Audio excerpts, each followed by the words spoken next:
play. And what I think about as an investor is how does it affect real estate? So again, once Marty gets up the content, we can get going. Okay, Marty, you can move past these 2 pages.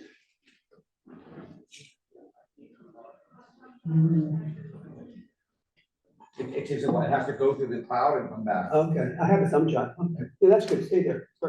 So, I guess one of the questions, a natural question would be, who the hell are you to talk about the future of real estate? Besides the fact that I'm, a lot older than most of the audience here. I've been through a lot of the war, the war stories, et cetera. But the most important thing of all, I think, is that I built my business on thinking about what's next. I'm never really satisfied with what the current state is. And because what happens is, if you get comfortable in the current state, everyone starts gravitating to that state and returns get diminished. So we're always thinking about how do we take advantage of the next thing, and that's what I'm going to be talking about today. And there's a lot, as I said, a lot to digest. So just a real brief story on us. Wharton's been around since 1987, believe it or not. I started the firm when I was 6. And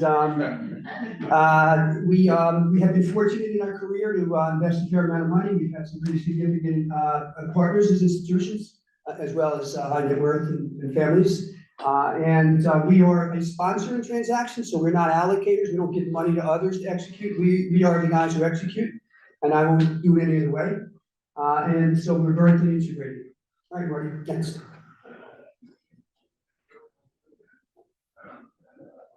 So as I mentioned before, we've kind of had different businesses along the way. This talks a teeny bit about our vision.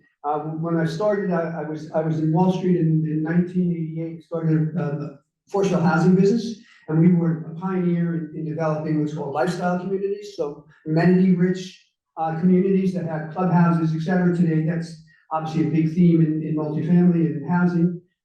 We were early pioneers in the self-storage business. Self-storage during that really mom and pops. It wasn't anyone who had aggregated big portfolios and sold them to institutions. We did that a couple of times. We own most of the self-storage in the Hamptons, for example. We created a monopoly by buying from different owners out there. And we sold that to a REIT, and then we did the same thing again by buying a large portfolio from GE in New York. We also were early in the when we were coming out of the downturn, great financial crisis. In 2012 or so, we started moving into multifamily. What I remembered and what I thought about was multifamily really leads you out of recessions because everyone needs a place to live. Whereas, let's say, retail or office are always laggers, hotels are laggers. And so we started focusing on Southeast Valley Red properties at that time. They were trading at 7.5 caps, which is a yield on the investment, when we could put financing on there around 3%. So we were getting, let's say, 14–15% of our money.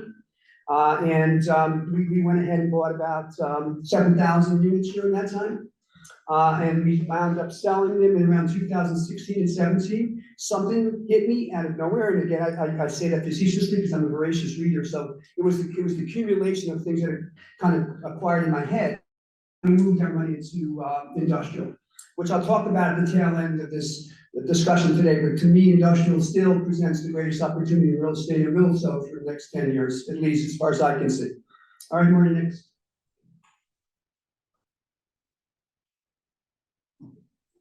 Yeah.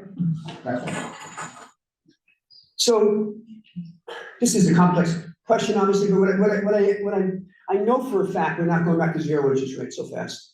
And so we've lived this period for the last 10 years or so in a land that doesn't exist anymore. It won't exist. We're getting back to basics in real estate, where you're going to own longer, you're going to probably, at least on paper, make less money, think differently. Capital is going to have to adjust because capital was raised, opportunity funds and others, in 3 years and turn them and make all sorts of crazy IRRs. That game is behind us. So, and let me express something else, which I'll talk more about. But the amount of data that's becoming available on a continuous basis is going to make the world so efficient that the teeny edges of arbitrages you used to be able to get are going to disappear. So I think over time, commoditized real estate is going to go down to a certain value. And that's why I continue to think about, well, what's going to be next? What's everyone else missing? Because if you buy the obvious, you're going to get a return that's not exciting for me as an entrepreneur. And one thing also to note with this is just, I see the money management business, the business of giving guys like us money, over time, what's gonna happen is the Blackstone's gonna get bigger, but the intermediaries that are middle market are gonna get disintermediated. So pension funds and all those guys are gonna be going directly to sponsors like us, instead of giving money to some of the middle market funds. And this all has to do with technology and what the gentleman was talking about before with the democratization of real estate and how you own it. It's going to completely change, and we'll talk about that in a few seconds. Let's just see if there's anything else here. Okay, Marty, go ahead. So this is a really interesting page. I don't want to spend a lot of time on this. It just talks about how much data we are developing and consuming, and it's so important to understand this because it's affecting how everything is how all investments are going to take shape in the future. All right, unless you think outside the box, you're doomed, because the amount of information that's being created, and as I point out here, you know, in 2008, I said, only 20% of the population have these guys. Today it's almost 90, which means that at your fingertips you have more information, and you're going to be able to get it quicker. And so all this all leads to efficiency. One of the little interesting tidbits in the right-hand corner, this is the amount of data we create every day. All right, it's actually 3.5 quintillion bytes. Okay, to give you a sense, because I didn't know what a quintillion was. I mean, it's not a number I play with every day. If you had 3.5 quintillion seconds, is 100 billion years. That's data every day. All right, what does that mean? So you know, if you read the Wall Street Journal, oh, look at that, that's a big number.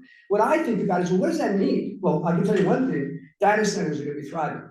There's no stopping them. All right, and let's layer on top of this now the kind of the mainstream inclusion of quantum computing, which is going to be able to take this vast amount of data and go through it in record time, 150 times faster than today's computers.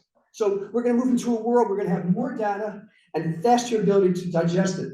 What is this going to mean for longevity, for drug discovery? But all these things have ramifications that flow through real estate, and that's what I think about.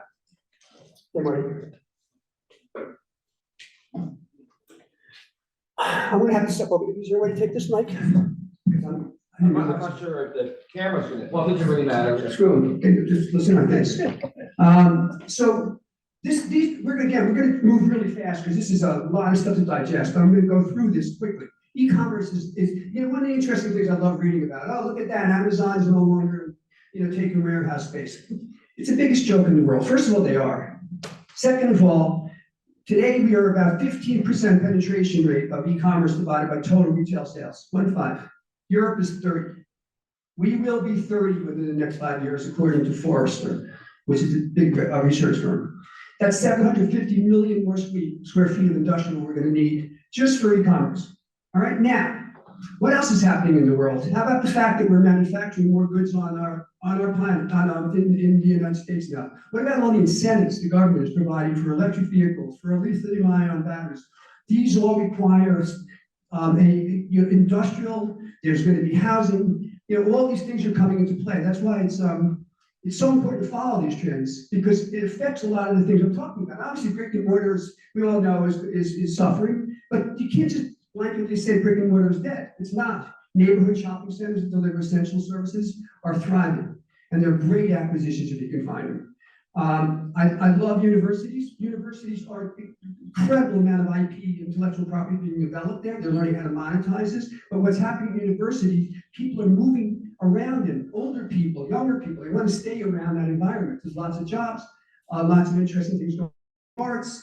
And so we're going to see more and more of universities being a really interesting place to invest.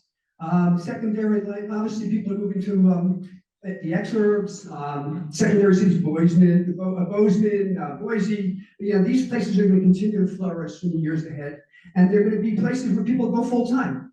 And so I really like those kind of places. You got to be a little bit of a deeper thinker, and you really want to try to buy in the prime locations in these markets, but they're going to continue to thrive.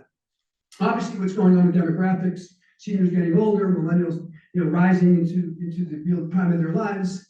All these things are going to have a big effect. The biggest one, an interesting tidbit here with seniors, people think about assisted living facilities. The average age of someone going to assisted living facilities is like 75 to 80 years old. It's not 60. The forgotten class is going to be the 60s and the 70-year-olds that are very active.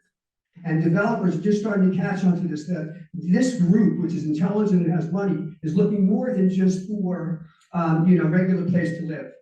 I know Sonia, who's here from Barishnikov, is going to talk a team about what's going on with that, but I'm a big believer in the fact that multifamily lifestyle, that stuff's going to all come into play in the future. There'll be equestrians estates, they're happening now, Ocala and Wellington. So you get a house, you get some horses, obviously wine and all that stuff's been around, organic farming. All these things are going to continue to flourish because the populations will demand this. Repurposing of real estate, obviously we're going through a big period of obsolescence. Malls are a good example.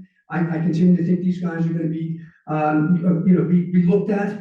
There's lots of challenges with malls, for example. There's zoning issues, which are impossible. We're going to see a continued growing resistance from neighbors and others. They're able to coalesce their opposition quickly now with Facebook and others. So we're going to see a period ahead of us where it's going to get harder and harder to get things developed or redeveloped. So when you look at a mall, for example, that may be dead, you really also want to make sure you talk to the town pretty quickly about what you can do with it. All right, next. Wow. So this is a really important topic, the top one, which is going to be the continued convergence in my mind of real estate, private equity, venture capital. And so we're very involved in looking at that right now and what's called OpCo-PropCo, which is investing not only in the real estate itself, but the companies that operate inside that real estate. So it could be data centers. So taking a piece of owning a data center company, but also being the builder of that property, or cold storage. So we're going to see more and more opportunities coming for investors who think this way to not only own the buildings that are being built, but to own who's inside them. And so I think let's think about solar on the roof. So real estate is going to be a platform which is going to enable you to make other investments that traditionally were segregated from one category to the other, but you're going to need to do it. And by the way, money is looking for alpha, which is gain. And so they're going to be continuing to think about, this is traditional real estate money that's going to now say, you know what, I don't mind investing inside that company as well. So they're going to move more to private equity. So we're going to see an expansion of the definition of real estate. Who the players are going to be different, and the type of real estate that people are going to invest in is going to include, I think, a big private equity component going forward. And I talk about also the definition of real estate is changing. I mean, who thought years ago car washes would be something of interest? Today, it's like crazy as it sounds. It's a big private equity push in real estate. Guys want to own car washes, fitness centers, walk-in clinics. I mean, is it real estate or is it a company? I don't even know. But guys own the real estate and they own the businesses inside it. So that's going to continue. And by the way, money is getting more and more educated to say, you know what, that's a good idea. Whereas, so you're going to have more liquidity and more opportunity to get investments from money to do these things. I mentioned, but talking about differentiating your product, it's going to be so important for multi and other to really differentiate yourself. If you don't differentiate in the future, you're going to be dead. I mean, every single apartment, if you go to a 3-story walk up, everyone has fire pits, everyone has the same stuff now, and it's getting old already. What can you do that's going to be different? What could you introduce there besides pickleball? So thinking about real estate in a more holistic way, in particularly multifamily, I think is going to be important. I mentioned integrating possibility of having a community where it has an art center there. And I'm talking about singing, dancing, that kind of stuff, where you get chances to see the performances, and there's as I said, organic gardens where you bring in chefs that teach you how to cook. This expansion, this offering is going to have to be, if you want to set your own course and try to go for more gain than the regular everyday guy. Because in my mind, 3-story walk-ups with your kitchens and bathrooms, everyone's doing it. There's nothing really creative with it. And you're going to pay everyone's already run their models and says, so I put $10,000 and I make $200 more a month. Everyone's running it.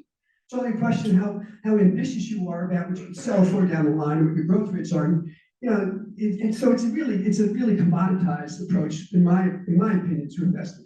I use this word miniaturization of real estate. I'm not talking about little teeny things, but houses are getting smaller. And why is that? Because affordability. And people are saying, you know what, I would have liked the living room, but how often do we use it, honey? So they're bagging the kid, the living room's going bye-bye. So it's a big family room, big space, smaller house, less cost to get in. I talk about this a little bit later, but warehouses are getting automated, less floor space, less office. Obviously, office space today is going to shrink because of what's going on with work from home. And retail, big box retails, guys like Best Buy and those kind of companies, I don't know what happens to them in the next few years, but I don't think it's not a stock I'd invest. It probably is not going to survive at some point. And the last thing I talked about, and the gentleman before talked about this, crowdfunding is going to be a big factor in the future, where small investments with the aggregate of people are going to be a way for to raise money, and we're seeing that more and more. And then, as I mentioned before, I think middle market allocators are going to be disintermediated, and these strategies we talked about, self-storage, things that are not traditional, are going to continue to thrive.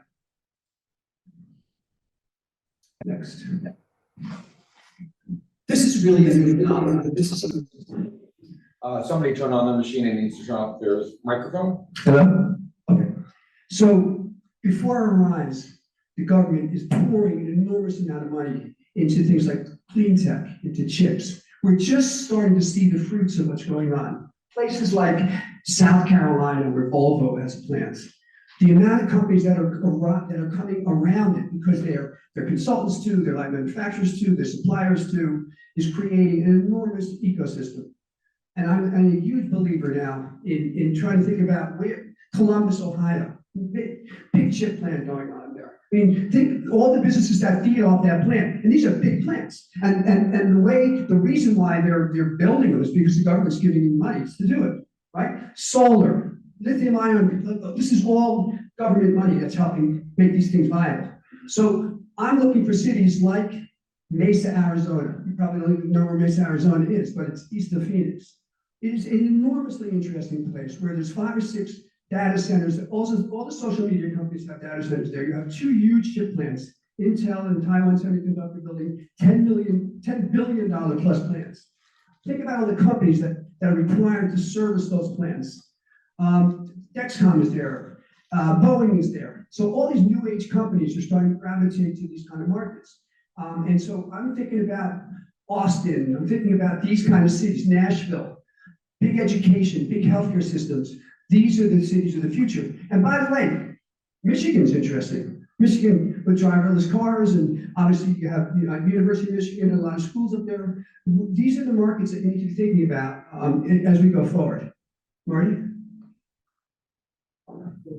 The other thing I want to say is you really want to go to pro-business states. All right, first and foremost. And by the way, there's a big problem right now in multifamily. I talked to a guy who said he will not invest in a blue state because he's worried about rent regulation. All right, so you got to be thinking about things in a bigger way as an investor. I raise this as just a little slide talking about relevance. I worry about small colleges. What's going to happen to them, right? You know, the competition is huge. The expenses are rising. So if you're an investor, are you buying student housing in those markets? Are you investing in retail and other stuff in those markets? I'm not sure that's where I put my money. I worry about military towns. Think about military towns. You know what's going to happen in the next 10 years? You're not going to have human beings on the battlefields. It's going to be robots. It's already happening. So what's that going to mean with our population of soldiers, for example? Right? I mean, again, I know it's crazy, but I won't invest in a town where the majority of the economy is based on a military base. It's too much eggs in one basket, and the government is fickle. Think about auto repair shops. I'm from New York, and there's an area outside of New York in Queens where there are rows of them, rows and rows. What are they going to be like in 5 years, 10 years, when everything's electric? Right? They're dead. So what happens to that real estate? They're sitting in private spots. They're zoned wrong. So these things are going to change. Right? What's happening in New York City with office buildings? A lot of them, these B buildings and side streets, are in the wrong zoning. There's going to have to be incentives. There's going to have to be things that change. This is the stuff you think about, not what's currently, but what's going to happen. Call centers are a great one too. I mean, not even 3 years, call centers are gone. Rows of people sitting there on phones. They're dead. It's done. It's going to be voice. It's going to be automatically. It's going to all be AI. You're not going to know who you're talking to in the future. All right, next. I'm going to really fly through this because I've kind of touched on a bunch of this. Just my view on things. I think interestingly, New York is undergoing a boom right now in Class A office rentals. It's not widely known, that people don't care about it, but it's a big thing going on, particularly Hudson Yards and those other places. The places, and by the way, 5,000 square feet or less, can't find anything. It's the 40,000, 50, 60,000 feet that's a problem. Now, that's New York City. As we move out into kind of generic office in suburbs where there's 10 rows of glass buildings, they're doomed. They're not coming back. All right, we're not going back to 5 days a week, generally speaking. Again, part of that's going to be where you live, how long is your commute? I live on Long Island. It's an hour and 15 minutes. It used to be a half an hour. Now it's, for whatever reason, it takes too long. I'm not sure I want to be going to the city 5 days a week anymore. And so I think we're going to start seeing, definitely going to see at least 3 days. I think the idea of working from home completely is ridiculous, and companies are not going to put up with it. So we're going to be in this place where there's going to be some contraction in office, but don't count office out. It's not going to go bye-bye. I talked about retail, no reason to really spend a lot more time on that. Marty, go ahead. About 5 minutes. Go ahead. Residential is still a fascinating area. As I mentioned before, it's continuing to emerge with really good things called build to rents. Your rental of houses is going to continue to thrive as the population coming up doesn't have money for down payments. Also, this is population that probably won't own a lot. They're going to have Ubers instead of cars. They're going to, I think there's going to be, there'll be less ownership in the future for a lot of reasons. And so I think rentals of homes is going to be a really big business. As I mentioned before, smaller houses, solar is going to become more important on the roofs and otherwise. And the senior business is really interesting, in going through big changes. Hotels, I love hotels, but they got to be boutique-y. They have to offer something unique. Again, those big convention center hotels, I think, are really doomed.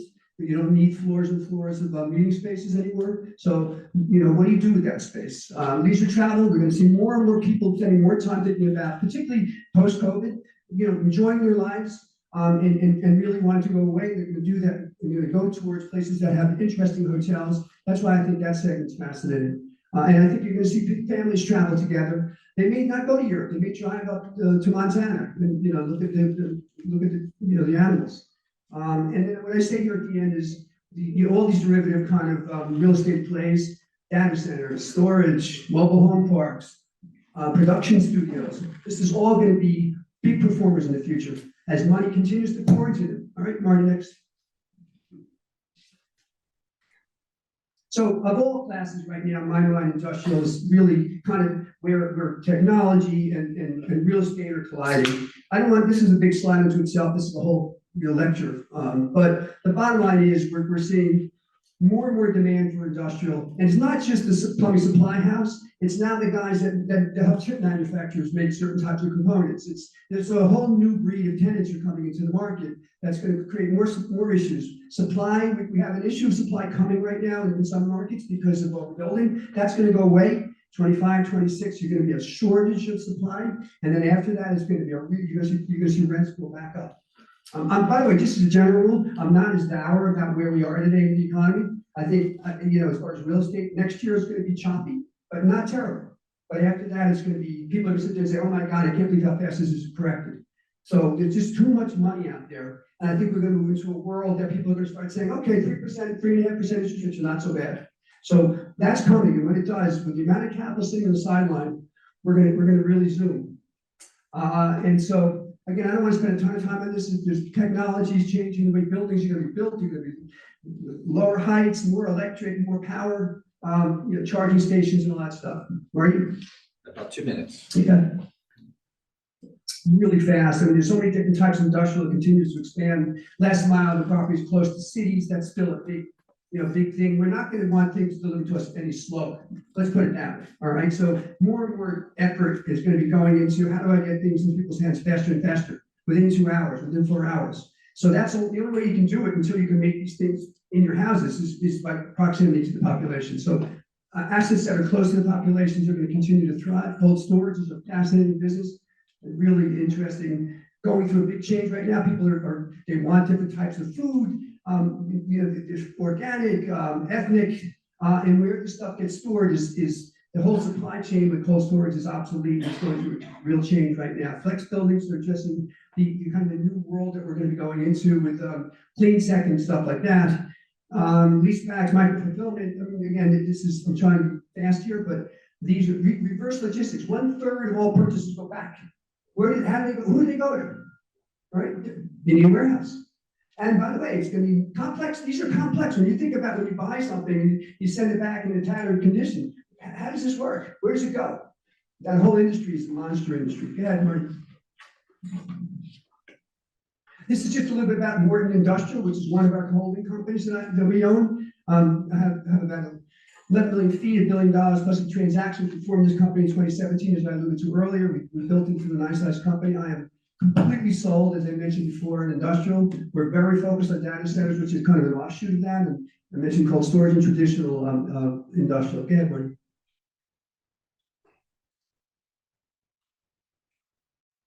Yeah. We don't have a lot of time to talk about this. This is a recent transaction we did in Philadelphia. This is, the city's back there, 6 million people. We were able to buy these properties from a family. And this was just where COVID was starting. And a lot of those tenants are small tenants. One guy did bar mitzvah pictures. You know what I mean? And think about trying to invest in the beginning of COVID about, is that bar mitzvah guy going to make it? Right? So, but what we noticed and what we thought about is those buildings, you can't, if you look at the density, you can't build anymore. So we said somehow, some way in the future, this property is going to continue to thrive because you got huge populations around you. And we were fortunate that we bought it at the right time. Long story short, we sold early this year. We achieved a pretty nice return. We sold it for $190 million. And we paid about 90-something million for it. Go ahead, Marty. This is again, this is the property we're building in Mesa. I mentioned Mesa before. So it's 1.5 million feet cut across all these buildings. And then we chop that up into smaller users who are power-based. We have solar companies, we have EV companies. It's all the companies I'm referring to more. This is going to be the future in this kind of industrial. Go ahead, Marty.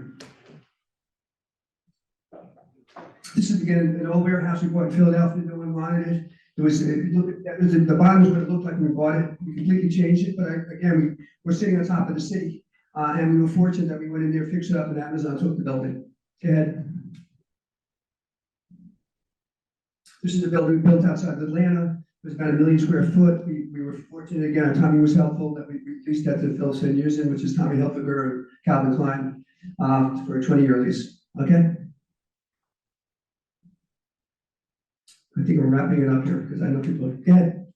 So this is something I just throw at the end. I normally do it for students and stuff, but one of the things we've got to think about right now is don't worry so much about what's happening this second. If you're a real estate investor, start thinking about what's coming, right? Don't. If you think about what today is, you're going to get depressed because you look at TV and things are depressing. But it always changes, and I think it's going to change faster this time than before because people don't realize the effect technology is having. When people think about, oh my God, 2008 was a horror show.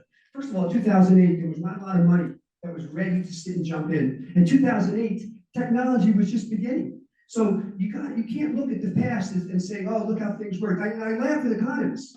Well, in 2000 whatever, or 1920, they did this. In 1920, there was not such a thing as a cell phone, right? So be optimistic, but also again, as I said, when I talk to students at Columbia or wherever, I said when you read the Wall Street Journal, don't just read the bottom line that says, oh, sales are this, or think deeper. What does that mean? What does it mean? Because that's where you make the money. If you just kind of glance through it and go past it, you're not thinking through where directions are. And I think that's it. Never give up. It's just a basic thing that just keep pushing hard. Fantastic. Thank you so much, Peter.